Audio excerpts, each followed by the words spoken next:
welcome to this training. Sorry I can't be here. I'm not in school today, but I want to make sure that you get something of value and you learn about the Chromebooks, which I know is something that a few of you have been keen to find out more about. So the way I've done this session will hopefully also demonstrate the power of the Chromebooks for independent learning, because you're going to be doing a little bit of that today. But obviously you can work together, you can discuss things, and I want you to get out of this session whatever you want out of it. So to get to all of the stuff that you'll be doing, we're going to go back to Google Classroom like we did in the staff conference. So you go to Google Classroom. You should still be signed up to the staff training classroom. So you should have joined that in the workshop that we had. So if you click on staff training, that will take you to this class here. And there's a new assignment that I've created at the top that says NQT Chromebook Training. Now, if you're not a part of this class, all you need to do is use this code here. So I'm going to display that there. If anybody needs this, Trish can pause the video now and you can sign up to that Google Classroom. And if you're not quite sure how to do that, I'm sure someone in the room will know enough to be able to help you.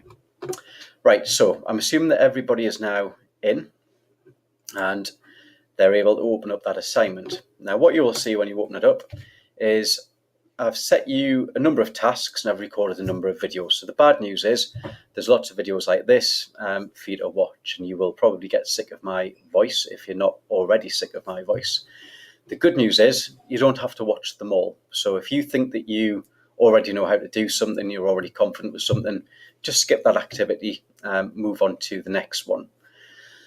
Right, the way that it works, you've got your online journal here. If you scroll down to the first page, there's a bit of bump here, just telling you about what we're doing. And then the first thing is activity 1, which is all about Google Slides layout. So to do this activity, you would simply watch the video, which is there. And then it asks you to create some master slides, give you the instructions of what to do, shows you how to do these things in the video. Then asks you to share your slides with me and paste a link in below. What I will do is I'll actually have a look at what you've done, and I will be giving you some feedback.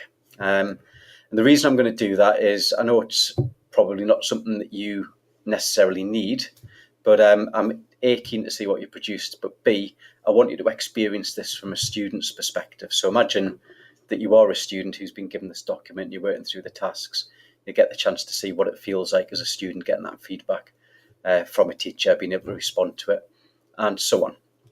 So once you've had a go at activity 1, move on to activity 2, and so on. Now, it does start off from the basics. This is about making your stuff look good, basically, and how to use some of the basic features of Google Slides. These are some little tips about Google Docs. Then go on to Google Forms, how to set up a Kahoot and actually have a go at making one, how to set up and use Poll and Vox, and a chance for you to set one up for your group. Google Classroom, which is obviously what we're using now to set you this assignment, so you doing the same thing for your students. And then the last one, which I would like you to take the time to do, make sure you leave enough time for this, is just to fill in this form with your reflections, because I want to know if this training's been useful to you.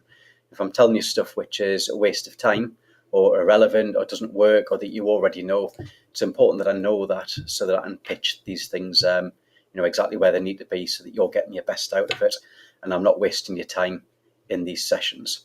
So I hope you enjoy the session. I hope there's plenty in it for you, and I look forward to seeing your reflections at the end of it. Thanks.